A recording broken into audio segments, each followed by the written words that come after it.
روز مومنوں تمہیں مرنا ضرور ہے، ایک روز مومنوں تمہیں مرنا ضرور ہے، ایک روز مومنوں تمہیں مرنا ضرور ہے، پڑھتے رہو نماز یہ قول رسول ہے۔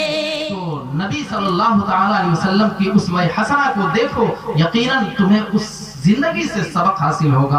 اگر تمہیں ایصال ثواب کو دیکھنا ہے تو میرے رسول کی زندگی کو دیکھو، وہ تمہیں نظر آئیں گے۔ کبھی جنت البقیع میں آپ فاتحہ پڑھتے ہوئے نظر آ رہے ہیں، کبھی شعبان کے مہینے میں 15ویں شعبان کے روز جنت البقیع میں جا کر آپ رو رو کر دعائیں کر رہے ہیں اور تمام مرحومین کے لیے دعائیں مغفرت کی دعا کر رہے ہیں۔ میرے دوستوں اور بزرگوں، لوگ یہ کہتے ہیں کہ فاتحہ کا ثبوت کہاں ہے، حدیث پاک میں کہاں لکھا ہے، قرآن مجید میں کہاں لکھا ہے؟ میرے دوستوں اور بزرگوں، ہم جو کہتے ہیں وہ اصول کے ساتھ کہتے ہیں، اور اس کی دلیل یہ ہے کہ نبی پاک صلی اللہ تعالی علیہ وسلم بھی آپ اپنے مرحومین کے لیے اور صحابہ کرام کے لیے، چاہے وہ شہدائے احد کے مزارات ہوں، چاہے وہ جنگ بدر میں کیے گئے شہید جو ہے جتنے تھے ان کے مزارات ہوں، سب پر آپ نے سب کے لیے دعائیں مغفرت کی، اور آپ نے ایصال ثواب کا طریقہ بھی بتایا۔ اور حضرت سعد رضی اللہ تعالی عنہ کی والدہ جو کہ وفات کر گئی تھی، تو حضرت سعد نے پوچھا، یا رسول اللہ میں چاہتا ہوں کہ اپنے والدہ کے نام سے کچھ ایصال ثواب کروں۔ دیکھیے، لوگ کہتے ہیں کہ نبی نے نہیں کیا تو پھر ہم کیوں کرتے ہیں؟ اس حدیث سے پتہ چلے گا آپ کو کہ نبی نے کیا کیا کیا، نبی نے کیا طریقہ دیا۔ آپ اسوہ حسنہ کو دیکھیں نا، آپ کو کسی سے پوچھنے کی کوئی ضرورت نہیں، کسی مولوی مولانا کی بات ماننے کی ضرورت نہیں۔ آپ نبی کی سیرت کو پڑھیں، آپ خود سمجھیں اور اس پر عمل پیدا ہو جائے۔ لقد کان لکم فی رسول اللہ اسوۃ حسنہ، میرے رسول کی زندگی تمام دنیا کے لوگوں کے لیے بہترین نمونہ عمل ہے۔ سبحان اللہ۔ تو میرے دوستو، حضرت سعد رضی اللہ تعالی عنہ اپنی والدہ کے نام سے نبی کی بارگاہ میں عرض کرتے ہیں، یا رسول اللہ میں ایصال ثواب کرنا چاہتا ہوں، اور وہ بھی صدقہ جاریہ کے طور پر۔ کون ایسا کام کروں جس سے میری والدہ کو ثواب پہنچتا رہے، ہمیشہ ہمیشہ انہیں جو ہے اس کا اجر و ثواب ملتا رہے۔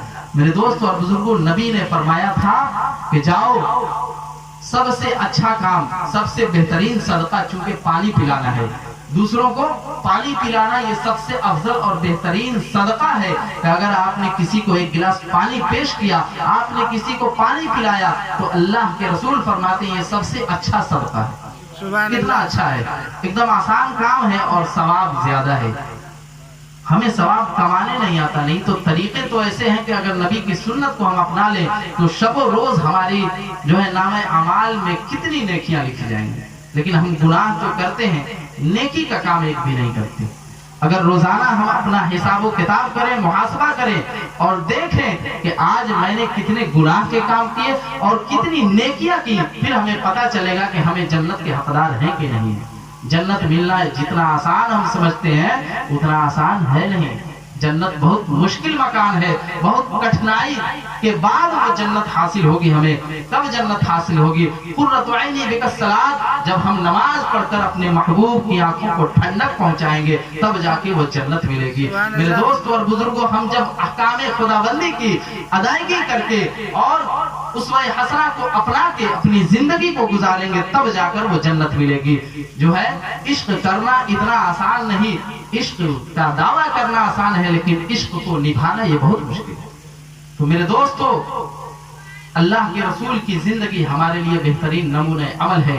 آئیے میں رسول کی زندگی کے حوالہ دوں کہ حضرت سعد نے اپنی والدہ کے لیے فرمایا کہ رسول اللہ میں کیا کروں؟ نبی نے فرمایا جاؤ، سب سے ضرورت، کیونکہ اس زمانے میں پانی کی بہت قلت ہوا کرتی تھی، بیابان جو ہے ایک نخلستان اور ریگستان کا علاقہ تھا عرب کا، تو وہاں پہ پانی کی قلت ہوا کرتی تھی۔ نبی نے فرمایا کہ جاؤ کہیں ایسی جگہ پہ جہاں عام لوگ آ کر پانی پیے، وہاں پہ کوئی کنواں کھدوا دو۔ یہ سبحان اللہ، وہاں پہ کنواں کھدوا دو۔